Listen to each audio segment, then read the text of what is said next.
I've got the lovely June Ward with me right now, who is one of the amazing success stories in my book, The Wait's Over, Take Back Control.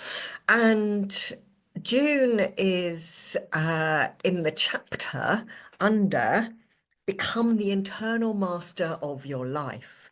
And honestly, June, you have absolutely spectacularly become the master of your own life. And yes, you've lost weight, but that's only a tiny part of the story. So just give us a little summary of what has actually happened, and then we'll go back to before Slimpod. And you can explain, what life was like then and just take us through the story. Yeah. Well, when I joined Slimpod in 2020, I was using a mobility scooter and crutches, and, and that was me. I was housebound. I couldn't even put my own scooter in my car, so I couldn't really go out for the day either. And then I started what obviously got interested in the Slimpod, thought that this is what you were saying right at the very beginning was right. It's all the mindset, completely the mindset change, having done years of dieting. And then I started reading more and more. And then Julie Emmanuel, as then more video popped up.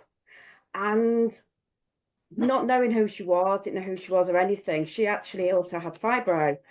But she was talking about how she managed to get her activity up, how she increased it. And I thought, wow, just to do that so simple exercise. So I've got an old mini trampoline in the back garden. So it was early, sort of earlyish sort of spring, late early summer. And so I went out there and started stepping on it for a minute, and that was it. And it was weird. Yeah, so really, I mean, before you joined, you were in a mobility scooter. Yeah. Uh, I and you had fibromyalgia, and was it just the fight? I'm not saying that to Yeah. diminish fibromyalgia at all, but was it the fibromyalgia that was debilitating you in the scooter, or were there other things as well? It was mainly the fibro. I think I've had with the fibro. I got diagnosed back in 2008, but I've had like bursitis on my hips and my shoulders. Had injections and stuff like that on them. And actually, thinking about it, since Slimpod and I've got mobile, I haven't had any issues with needing injections. I've had issues with my shoulder, but now I now know going to the gym is actually stopping that pain coming back. So I go Amazing. to the gym to stop the pain. So, um, were you, how was your eating before you joined? Just take us back for a little snapshot. I mean, just to let everybody know, the reason that June is in my book is because seriously, just such a transformation. It's quite extraordinary. And it's one of I mean, I've got lots of transformations in the book, but you are one of the standout of how your mind can how you can take back control, and so the wait's over, take back control is absolutely you. It Yeah. is so totally you. um and this isn't, the whole thing was what kind of just happened quite quickly. But explain where you were at before you joined. Whereas the boys were only 6 and 10 when I actually first got diagnosed with fibro, and my life with them sort of really got really restricted. I felt that I was being held back because I couldn't take them anywhere, do anything. Um, and everything then became very much convenient. Everything was convenience meals. I was actually relying on my mum. I used to go to my mum's every Thursday for tea, my pet in-laws for every Monday for tea, because I knew that way they'd be getting a decent Sunday dinner, if that makes sense. Whereas I knew in between, and I also knew that them having school dinners again was a healthy meal. So it was more of a convenient, quick thing, whatever. In some days, what day they could even manage because our Matthew, my youngest, actually became my young carer. So he Blimey. a lot of times actually preparing the meals for me because I just didn't have the energy to be able to do it. Um, Wow. I always promised myself that I would never be the person who stayed in bed all day. But I can honestly say when the boys went to school, I went back to bed because I needed that rest in the morning. But they never saw me, and I never went, never stayed in my pajamas either. There was always a thing, I'm not going to sit in my pajamas all day, and I've kept that all the way through. Uh, Yeah. but the boys never really saw what I was really like during the day because obviously they was at school. And I mean, they're so involved with scouts as well, which is they've continued. So they Sure. at least they kept. I felt happy with myself because they was able to had an outside life, whereas I Yeah. was able to give it to them because I And so did you pile on weight at that point as well? absolutely I got up to 17 stone. I was 17 stone two. That's the heaviest I've been. Size 24 jeans, which I've still got. I've also still got my jeans when I was a teenager, and I've not got back into them yet. But there's a work. But yeah, I just sat there and I just ballooned. But I hadn't realised I had. It was only when I'd gone to my nephew's party and somebody took a photo of me wearing that red top, and I just looked at that photo and I felt awful. I looked at it and I just thought, I can't believe. But even Nev said, I mean, he said he doesn't, he never saw me that big, which didn't help because I obviously was that big and I could have done with being told I was that big. But they just kept me happy. And I Yeah. biscuits, sweets. I mean, we never really had sweets as such in the house because if we had sweets in the house, I would eat them, and that's been most of all my children's life.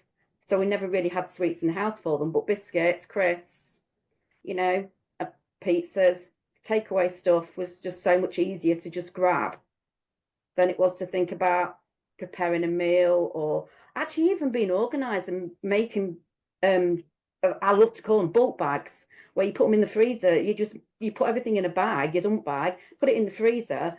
That now you just grab it out and stick it in the slow cooker and you've got a healthy slow cooked meal.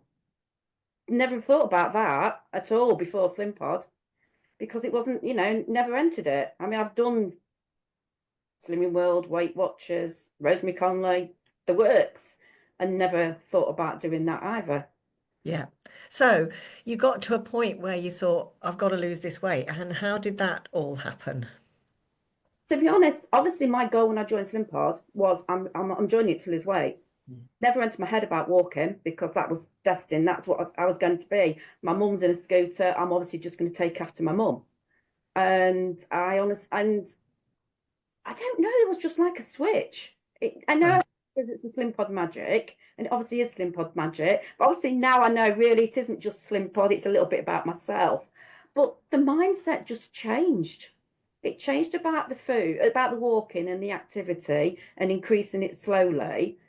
And then the food seemed to just naturally just change, and I began enjoying cooking meals. Wow. So it wasn't a conscious decision. It was something that kind of flicked in your head and you just thought, I'm gonna take back control here, or maybe not even think that way. Mm. I remember even just saying, I've always known that it's got to be something in my head the head's got to be in the right space to actually be able to do it. And I sort of think, well, obviously the years before my head just wasn't in the right place to keep going. And whereas now it's like it's there. We have in the odd blip, but it's there. It's good. It's good. Amazing. It's such a big difference to all of our lives, not just my lives, really, because we can all go out now and go out and do things and enjoy stuff and not having to rely on being pushed about or in a mobility scooter. And because you don't feel part of a family when you're in that scooter and the kids are around you and even Ned's walking with you, you're not holding hands. You're just there. So you're not, I mean, yes, I used to ram the scooter onto the beach as far as I could get it before I got stuck, which the kids thought was funny. But, it wasn't the same. Whereas now, we can go off and we can do things. Probably a bit of shame it's now the boys have grown up and adults and left home, sort of. It'd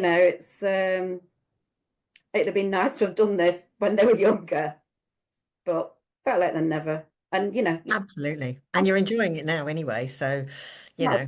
have children at some point so I can annoy them. So how exactly have you taken back control? What's been happening in your life ever since? Because it's so exciting. think I found the real me. I mean, I've never been a dancer. I never was a dancer. And I think a lot of it grew up from being a child going to gymnastics. I used to love gymnastics, and I was in a gymnastics club, but the instructor kept calling me the baby kangaroo. And I was only at primary school then. So my mum pulled me out. And then because I had to rely on my parents where we lived to take us everywhere, it was strictly brownies and guides and Sunday school. So I had no other outside life. And secretly, I don't know, I've always enjoyed dancing, movement, music. And then I saw an advert from one of my friends about burlesque dancing. And I thought, you know what? I'd love to do that, but I'm too big. I can't do it. I can't move well and everything. And then I thought, as awful as it sounds really awful, my friend was big and she was doing it. And it's like, well, if she can, I can. And then I called one of my other neighbours, said, well, if you're going, I'll go. And it's just got better and better. I mean, honestly, I, to be able to jump off chairs is ridiculous. Because you Doing don't, because literally it's not that you don't just dance, you do a specific type of dancing, don't you? dancing, it's like I mean, obviously Trevor likes you to do chair dancing, but I think he didn't quite mean burlesque dancing. The burlesque dancing, just incredible. And how much weight have you lost now? I hovered around 12 stone 4, so about between 4 and 5 stone. And how many sizes is that?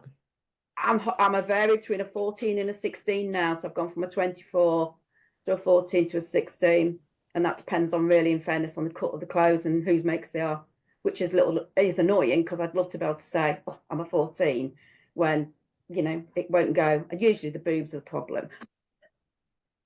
But you're happy being that size. Oh, You're yeah, obviously absolutely, absolutely. I mean, that's your happy size.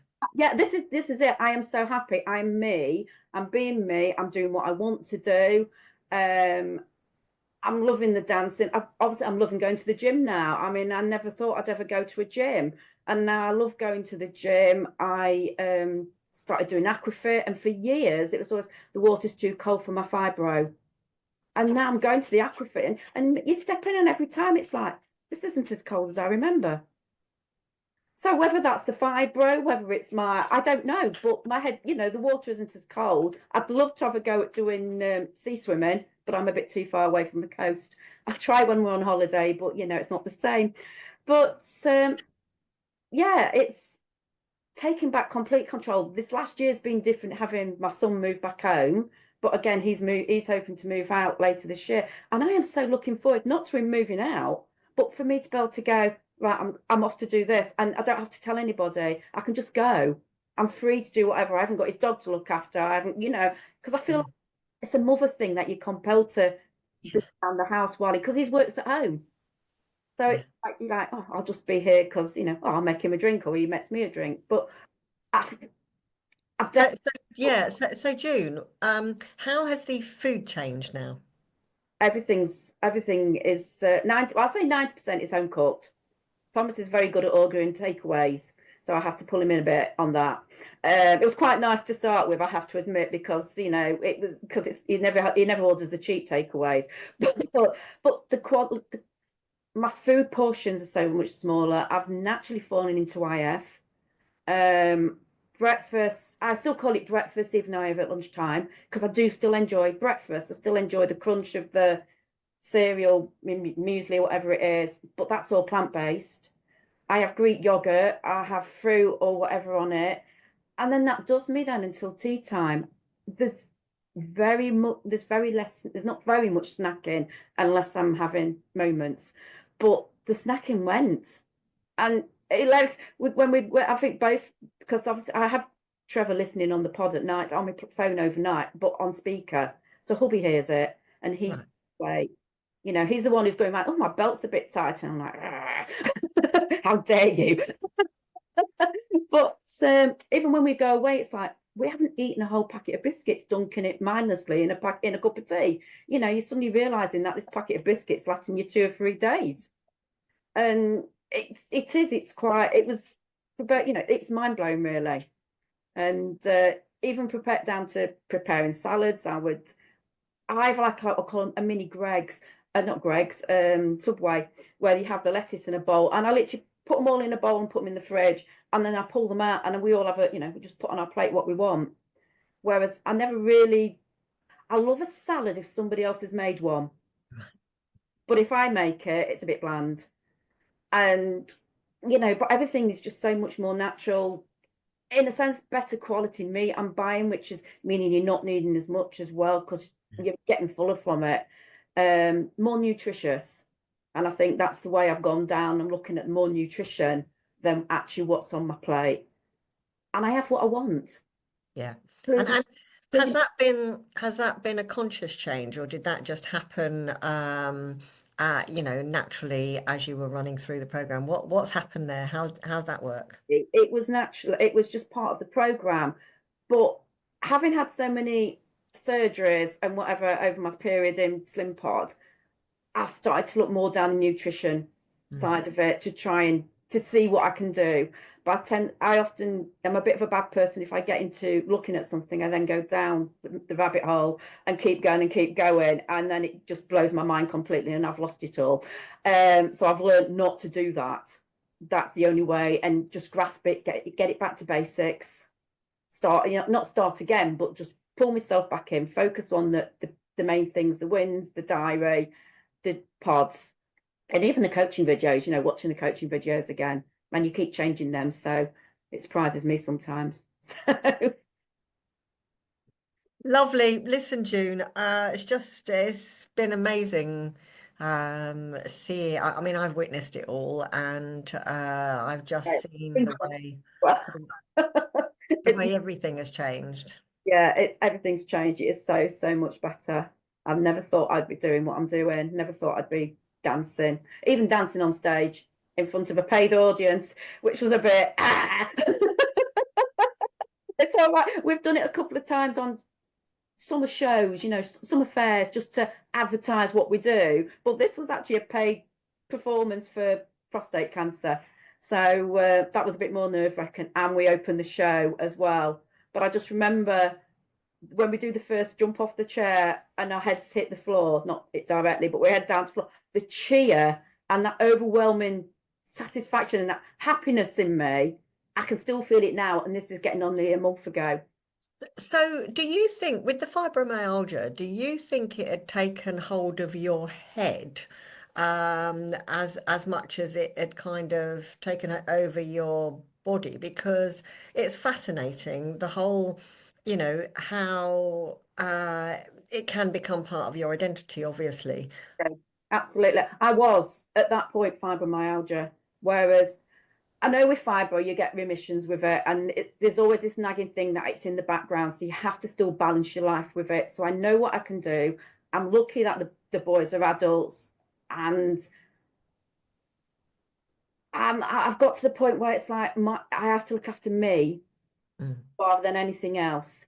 So yeah, if by me going to the gym, I'm going to the burlesque and stuff like that, it's better for me and my fibro, then I don't care about anything else yeah. because I need to manage my fibre. I am not going back into that scooter again. It's brand new. It's sat in my front porch. I literally got it 3, 4 months before I started Slimpod. But we haven't got rid because, there may be a day that I might need it. But even when I broke my ankle, I didn't go back on it. I was determined I was walking on my foot. It's like, Amazing. miss it. And I do miss the exercise when I'm not doing it. Yeah, I think absolutely. it is. So, With so you you don't have the pain now, or does it flare up occasionally? The pain's not so bad, but the fibro head, the fogginess, it's definitely the mental bit. Words don't come out. I don't know what to put, and I just have a complete block. And I found over this last winter, this one's probably been my worst one for a while Right. that I recognise. Um, But actually, you said something in one of the coaching videos about SAD syndrome, which suddenly reminded me I'd got a SAD lamp, what had been sat there and I never turned on. And it was like, why? Because it helps. So yeah, sometimes I'm forgetful. I'm often quite forgetful. I have to have everything written down, tick boxes to do things, even down to listening to the pods. I have to tick it off. Yeah, I mean, I suppose that's a little bit like all of us with age and all the rest of it. We get like that. Gosh, if you should see my lists. Um, but it's your body, really, isn't it? Your body is obviously your body loves the exercise, which you weren't doing before. No, and to be honest, when you first get diagnosed with fibro, they tell you to exercise, and you are like going, "Have you tried living with fibro?" Because you haven't. You're in too much pain to do it. Mhm. Whereas now I know that actually the exercise, keeping doing it, keeps the pain away. So how did that start then? You were still in pain, and then you just started doing you just started doing your head just started telling you you've got to go and do this. Was honestly Julie's video, just doing it for what if somebody said to you out of the blue, I want you to just go and step for 1 minute, don't do anything else, if you just do that, and you think, well, that's stupid, isn't it? Because what's that going to achieve? But then increasing it slowly by 30 seconds a day, Yeah, you rest, and if you have a flare up, back it back down again. It took a while, and I know my limits now. I can only do 4 miles, and that's my limit right. now. But it's there. But yeah, because you're only doing it gradually, you were building it up. You couldn't just jump in and go to a class straight away. Right. 4 miles. My goodness, I don't even do 4 miles. I do 4 miles, but that is my limit. Certainly be mine. Right. Thank you so much. It's just been so wonderful talking to you. And June is one of our community managers now. That's, Exactly. that's the most amazing thing of all, is you're doing things and working and all the rest of it that you didn't probably didn't even think you'd ever do. No, no, exactly. Once, I mean, obviously, I was a registered nurse and I got retired, made redundant, no, retired due to ill health. So I never thought, obviously, I found my friend's little girl I used to look after, but she's now gone into care as well. And it's like every door, there was always a little door opening up somewhere else. And yeah, to be able to carry on doing something to help people, it doesn't matter, it doesn't have to be face to face. To be able to help people and help, chat with them, it's really good. Right. So, Fabulous.